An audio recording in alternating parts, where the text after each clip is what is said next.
जी। हाँ, तो जैसे कि आपने कॉल किया था, हम्म। आपका फ़ोन आउट ऑफ वारंटी है क्योंकि आपको इंजीनियरिंग की सर्विसेज चाहिए है। जी जी जी।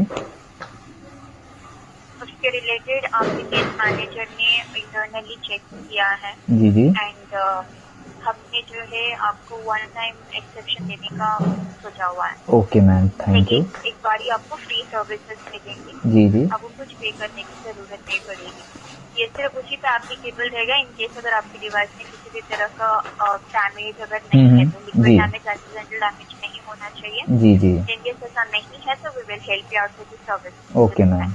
बट ये एक ही टाइम है, जी। This is just a form payment, okay, क्योंकि थैंक यू आपने मैम। अपने फिक्स किया है। ओके।